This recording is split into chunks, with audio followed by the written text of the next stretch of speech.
Subscribe to Judiciary Legal Solutions and hit the bell icon so never miss an update. Today's our topic is Section 93 till Section 98 of the Indian Evidence Act. Section 93 जो है वो it talks about patent defect. Patent defect मतलब parties को दिखता है कि this is the defect.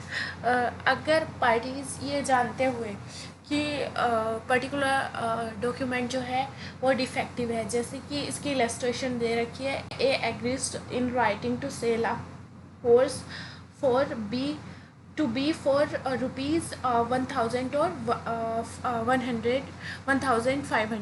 Here the defect is patent, means party can see in the document that 1000 or 1500 is two different things, and these two different things cannot stand side by side.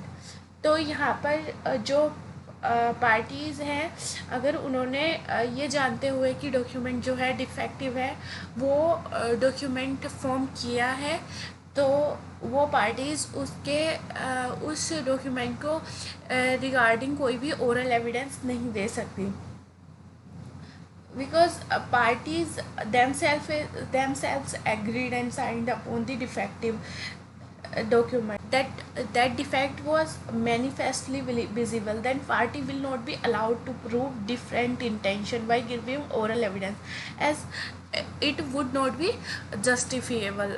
और जो section 94 talks about when there is no defect in the document, मतलब document जो है defective ही नहीं है, document itself clear each and everything.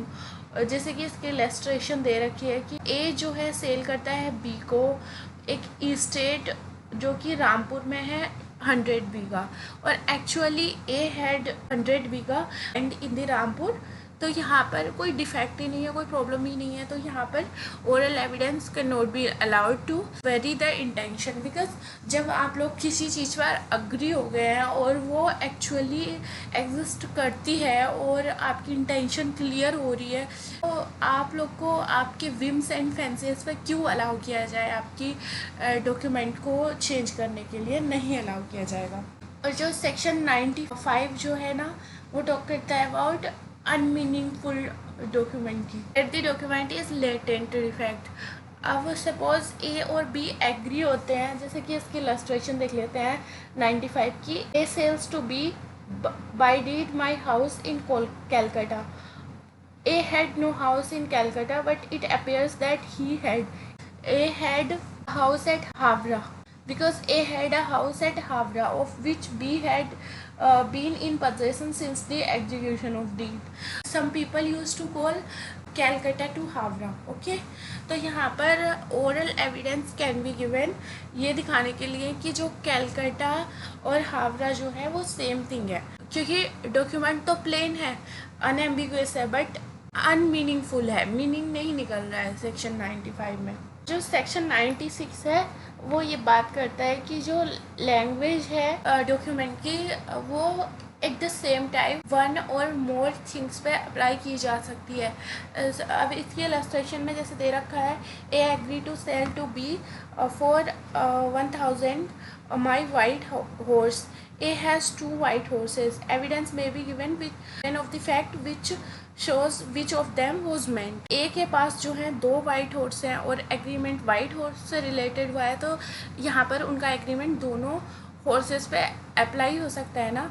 तो उस case में ये एविडेंस दिया जा सकता है कि वो लोग कौन से white horse को सेल करना चाहते थे. सेक्शन 97 टॉक्स अबाउट अगर कोई लैंग्वेज यूज़ की गई है डॉक्यूमेंट में, कॉन्ट्रैक्ट के ग्रांट या डिस्पोजिशन में, और वो लैंग्वेज जो है 2 चीज़ों पर अप्लाई होती है, बट फुल्ली किसी एक पे भी अप्लाई नहीं होती है, हाफ एक पे अप्लाई होती है, हाफ दूसरे पे अप्लाई होती है.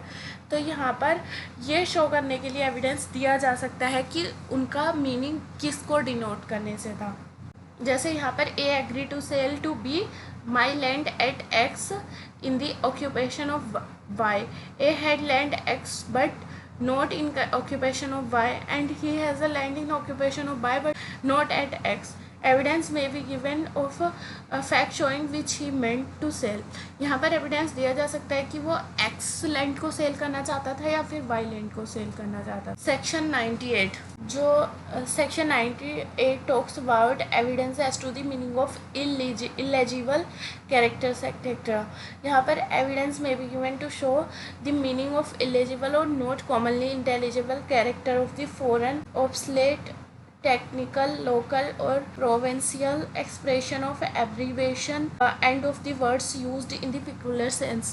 For example, कोई भी ऐसी लैंग्वेज या ऐसा कोई वर्ड यूज़ कर दिया गया है जो कॉमन लैंग्वेज में नहीं यूज़ करते हम लोग, उस केस में ये प्रूव किया जा सकता है ओरल एविडेंस से कि उस लैंग्वेज या उस पर्टिकुलर वर्ड का मीनिंग क्या है। सपोज भोजपुरी कोई वर्ड यूज़ कर दिया है, तो अगर उसको दूसरे स्टेट वाले नहीं जानते हैं तो दूसरे स्टेट वाले के लिए भोजपुरी वर्ड का एक्सप्लेनेशन मीनिंग बताया जा सकता है। या फिर कोई हरियाणवी वर्ड यूज़ कर दिया है और उस हरियाणवी वर्ड का वो ओल्ड वर्नाकुलर लैंग्वेज वाला वर्ड है, तो उस वर्ड को एक्सप्लेन किया जा सकता है किसी दूसरे स्टेट में या फिर उसी स्टेट में अगर पार्टीज कॉमन पैरेलेंस में नहीं जानते हैं। यहाँ पर मेरा इंटेंशन किसी भी स्टेट को डिफेम करने का नहीं है। यू ऑल पीपल नोज, यहाँ पर मैंने स्टेट्स का एग्जांपल सिर्फ उसे समझाने के लिए लिया है। फ्रेंड्स, एक वीडियो को बनाने में बहुत ज़्यादा मेहनत लगती है और उस मेहनत का जो फ्रूट होता है वो आप लोगों के subscribe, share and comment and like होते हैं। तो please don't forget to subscribe my channel and share with your friends और low students and like and let me know in the comment section below about your interest. Okay, bye. Thank you for watching.